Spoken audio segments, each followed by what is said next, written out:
Hello बच्चे लोग, कैसे हैं आप लोग। तो जैसा कि हमारा आज इंग्लिश का लेक्चर 8 है, जिसमें हम आज पास्ट सिंपल के बारे में पढ़ने वाले हैं। वैसे मैं आपसे कुछ एक ये भी पूछना चाह रहा था, जब तक अभी हमारे जो जितने भी लास्ट के लेक्चर्स हुए हैं 7 तक, उसमें आपको कोई प्रॉब्लम तो नहीं आ रही है।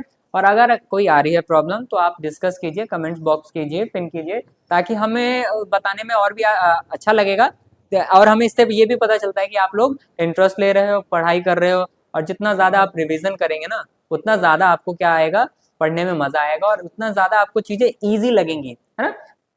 प्रैक्टिस करते करते आपको चीज़ों में क्या हो जाए, हाथ बैठ जाएगा। और हाथ जैसे बैठेगा तो आपका जो ये डुअल माइंड है, हिंदी और इंग्लिश में ट्रांसलेशन, वो और फास्ट हो जाएगा ना। क्योंकि प्रैक्टिस जितना ज़्यादा आप करेंगे उतना ज़्यादा फास्टली क्या कर सकते हैं, उसको ट्रांसलेट कर सकते हैं।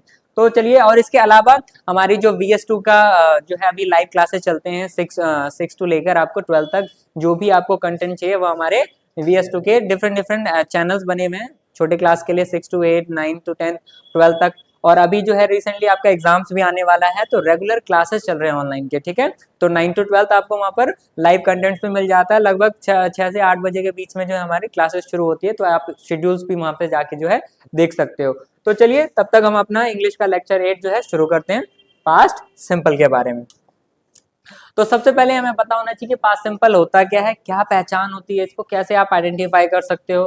तो जैसे कि पास्ट हमने प्रेजेंट सिंपल पढ़ा था, उसी का जस्ट अपोजिट क्या होने वाला है, पास्ट सिंपल होने वाला है। उसमें चीजों के साथ जो है वर्ब, जब किसी वाक्यों में वर्ब के साथ ता था ती थी ते थे आता है, तो उसे हम क्या बोलते हैं, उसे हम बोलते हैं कि वो पास्ट सिंपल है। जैसे कि प्रेजेंट सिंपल में होता था ता है, खेलता है, खेलते हैं, तो इसी में जस्ट अपोजिट क्या हो जाने वाला, था थी आ जाने वाला है के साथ, ठीक है। तो सबसे पहले हमारा पहला जो सेंटेंस टाइप है वो क्या है, affirmative. It means simple sentences. It means जिसमें जनरली कोई भी नेगेटिव बातें नहीं होती, कोई भी क्वेश्चनिंग नहीं होती, तो वो सिंपल सेंटेंसेस। तो हम सबसे पहले क्या फाइंड आउट करने वाले हैं, सब्जेक्ट, ठीक है। उसके बाद V2। इट मींस ये पास्ट सिंपल का जो अफर्मेटिव सेंटेंस है, ये हमारे पूरे टेंस का इकलौता ऐसा पार्ट है जहां पर वर्ब की सेकंड फॉर्म आती है। तो इसलिए आपको वर्ब के कुछ फॉर्म्स भी याद होने चाहिए, वो हमने डाल दिए हैं अगले स्लाइड्स में। आप यहां से भी जो है इसको राइट डाउन कर लेना, वीडियो को पॉज करके। बाकी तो सबसे पहले हमें क्या ढूंढना है, सब्जेक्ट ढूंढना है, वर्ब की सेकंड फॉर्म ढूंढनी है और ऑब्जेक्ट ढूंढना है। तो अब मैंने एक एग्जांपल ले लिया है, मैं कल बाजार गया था, ठीक है। तो यहाँ पर सब्जेक्ट क्या है, किसकी बात चल रही है, मैं की, मेरी बात चल रही है, तो ये हमारा सब्जेक्ट हो गया, ठीक है।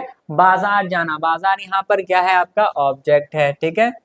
और जाना, इट मीन्स जाना क्या है, आपका वर्ब है। तो सब्जेक्ट हमें क्या करना है, इसी ऑर्डर में अरेंज करना है। सब्जेक्ट मतलब आई, और वर्ब क्या है, गो। गो का मतलब क्या होता है, जाना, गया, है ना। तो उसी का सेकंड फॉर्म क्या हो जाएगा, वेंट। और गो के साथ आपको पता ही है टू आता है, ठीक है। तो इट मीन्स ऑब्जेक्ट से पहले क्या आ जाएगा, टू। तो आई वेंट टू, कहाँ गया था ये, मार्केट। और ये कौन से कल की बात हो रही है, तो जाहिर है पास्ट का, पीछे बीते हुए कल की बात हो रही है, तो बीते वाले कल को हम क्या बोलते हैं, यस्टरडे। तो I went to market yesterday, मैं कल बाजार गया था, ठीक है, सिंपल।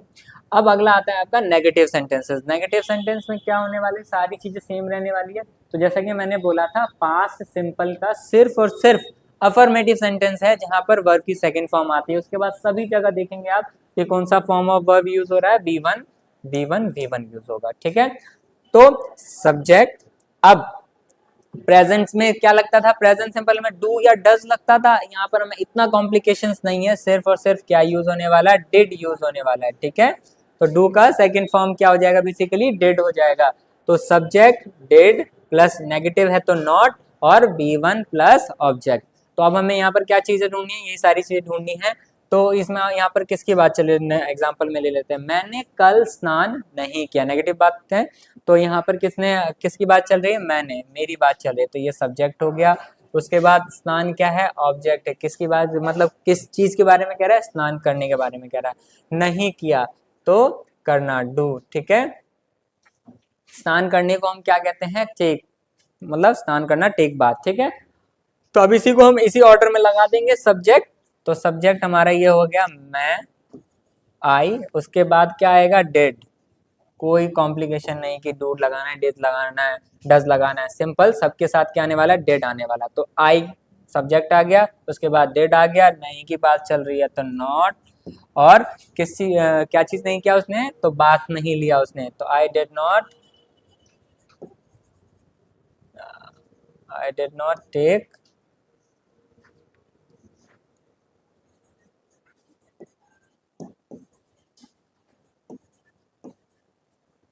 कल नहीं लिया, तो यस्टरडे।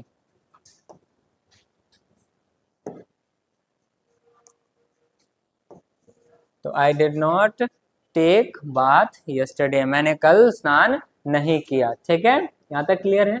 अब अगला आ जाता है आपका इंटेरोगेटिव। इंटेरोगेटिव मतलब प्रश्नवाचक, जिसमें शुरुआत में ही क्या, क्यों, कैसे आ जाता है। ठीक है, तो सब कुछ सेम ही रहता है, आपको पता ही है। हेल्पिंग वर्ब बस जो है स्टार्टिंग में आ जाती है, तो इसको हम क्या कर देंगे, यहाँ पर मूव कर देंगे आगे, बाकी चीजों को आगे मूव कर देंगे। तो सबसे पहले डिड, उसके बाद सब्जेक्ट V1 प्लस ऑब्जेक्ट। तो ऐसे ही यहाँ पर हमें ढूंढना है सब्जेक्ट किसकी बात चल रही है, यहाँ पर ये रहा हमारा सब्जेक्ट।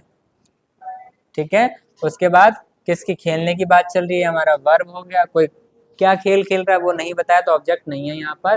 तो सिंपल हमें इसे और इसी ऑर्डर में अरेंज कर लेना है। तो क्या हम कल, या क्या हम खेलते थे, तो डेड आ जाएगा सबसे पहले, कोई कंफ्यूजन नहीं। और उसके बाद सब्जेक्ट क्या है, वी, और उसके बाद क्या, खेलने की बात चल रही है, तो डिड वी प्ले। सिंपल है, नॉट कॉम्प्लिकेशन, कोई कॉम्प्लिकेशंस नहीं है, आपका ऑब्जेक्ट के साथ बिना भी हो सकता है। तो डिड वी प्ले, सिंपल। अब अगला आता है WH फैमिली। क्या खास बात थी इसकी, वाक्यों के बीच में क्या आ जाता है, क्या, क्यों, कैसे आता है। तो सबसे पहले शुरुआत में सब कुछ सेम रहने वाला है, बस इससे पहले हम क्या ऐड कर देते हैं, WH family. It means WH से शुरू होने वाले वर्ड्स, व्हाट, वेयर, व्हेन। ठीक है, तो उसके बाद सब चीज को फॉरवर्ड कर दो, डेट, सब्जेक्ट, V1, ऑब्जेक्ट। ठीक है, तो अब एक एग्जांपल के लिए हमने क्या ले लिया यहाँ पर आपके साथ, हम क्यों पढ़ते हैं, हम क्यों पढ़ते हैं, बीच में आ गया कॉम्प्लिकेशन। तो हम क्या करेंगे, इसको सबसे पहले सारी चीजें आइडेंटिफाई कर लो। हमारी बात चली, ये सब्जेक्ट हो गया, पढ़ते हैं ये हमारा वर्ब हो गया, और ऑब्जेक्ट है नहीं, क्या पढ़ते हैं तो पता नहीं चल रहा है यहाँ पर। तो सबसे पहले क्यों की हेल्पिंग वर्ब क्या होगी WH में, तो वाई, क्या हो जाएगा क्यों का वाई। उसके बाद हेल्पिंग वर्ब डिड, और उसके बाद सब्जेक्ट वी, हमारी बात चल रही है, और word why did we study, पढ़ते हैं।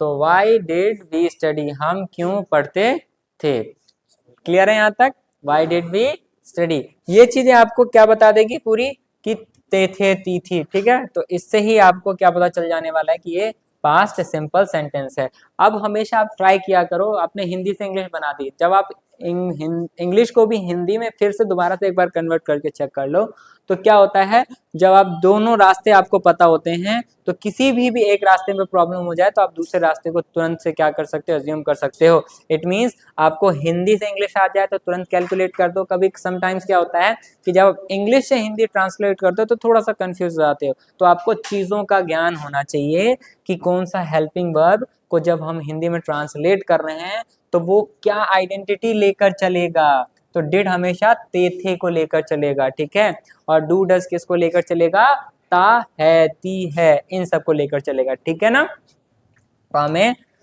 We should always know about our, मतलब कि plan B and plan A and plan B दोनों पता होने चाहिए हमें। ठीक है, तो यहाँ पर देखो हमने कुछ मोस्ट इंपॉर्टेंट आपको क्या दे दिए हैं, कि आपको वर्ब की फॉर्म्स दे दिए हैं। तो जैसे कि हमारे यहाँ पर V2 याद यूज होने वाला है प्रेजेंट सिंपल्स में, है ना, अफर्मेटिव सेंटेंसेस में। तो आप थोड़े से याद कर सकते हो, जैसे कि गो, वेंट, गॉन, है ना, ईट, एट, ईटन। आप मोस्टली देखो क्या यूज हो रहे हैं ना, EN कॉमन है ये। ठीक है, तो ये सब आपको ज्यादातर एन के साथ जो है इनके थर्ड फॉर्म जो है आपको देखने को मिलते हैं। तो ये थोड़े से मोस्ट इंपॉर्टेंट थे, तो मैंने सोचा कि इसके साथ लगा दिया जाए ताकि आपको इजियर रहते हैं, है ना। तो बट आपको सबसे ज्यादा क्या यूज होने वाला है, सेकंड फॉर्म यहाँ पर वर्ब की पास्ट सिंपल में यूज होने वाला है। और वर्ब की थर्ड फॉर्म भी इंपॉर्टेंट है, क्योंकि आपको पता ही है कोई भी परफेक्ट टेंस हो उसमें वर्ब की थर्ड फॉर्म यूज होने वाली है। तो चलिए हमने प्रैक्टिस तो कराई है आपको, अब आपने कितने प्रैक्टिस करी है वो आपका चेक होगा आपके होमवर्क से, ठीक है। तो मैंने कुछ होमवर्क के लिए यहाँ पे थोड़ा सा आप इसको कॉम्प्लेक्स बना सकते हो अपने डेली लाइफ के सेंटेंसेस को जोड़कर, ठीक है, जिसमें आप थे जोड़ दीजिए। अगर वो एक राइट सेंटेंस बन रहा है तो आप उसको भी इसमें लिख सकते हो, ठीक है। बट इसको प्लीज करिएगा आप लोग, ठीक है। आप हिंदी पढ़ते थे, ठीक है, तो सेंटेंस आपको पता होना चाहिए कि पास्ट सिंपल है, वर्ब के साथ था था थी आ रहा है, तो सिंपल है ये कि पास्ट सिंपल सेंटेंस है और उसका अफर्मेटिव सेंटेंस। आप अंग्रेजी नहीं पढ़ते थे, है ना, तो ये भी क्या है, नेगेटिव का पास्ट सिंपल है, ठीक है। देखो इन ये चीजों को आप फाइंड आउट करना शुरू कर दो कि ये पास्ट सिंपल है, ठीक है। और ये चीजें आपको उनके टाइप्स बता दे कि सेंटेंस का कौन सा टाइप है, नेगेटिव है, ये चीजें आपको उनकी सेंटेंसेस के टाइप बता रहे हैं। शुरू में आ रहा है तो इंटरोगेटिव है, बीच में आ रहा है तो WH फैमिली है, तो ठीक है। ये सारे क्वेश्चंस आप क्या कर लेंगे, अपने होमवर्क्स में जरूर करेंगे। और मैं बार बार जैसा कि कहता जा रहा हूँ, आप लोग प्रैक्टिस कीजिए और अपने प्रॉब्लम्स को कमेंट जरूर कीजिए। अगर कोई भी प्रॉब्लम आती है तो बिल्कुल कमेंट कीजिए। अगर आप नहीं करते हैं तो इससे हमें क्या होता है, हमें पता ही नहीं चलता कि बच्चे सीरियस पढ़ रहे हैं नहीं पढ़ रहे हैं, और पेपर्स आ चुके हैं आप लोगों के, तो प्लीज फोकस कीजिए। और हमारे ऑल्टरनेट चैनल्स पे भी आप जाकर 9, 10th, 11th, 12th के भी जो कंटेंट को क्या कर सकते हैं, गेन कर सकते हैं। लाइव क्लासेस चल रही है। सो तब तक के लिए मिलते हैं नेक्स्ट लेक्चर में, तब तक के लिए नमस्ते, जय हिंद। ओके।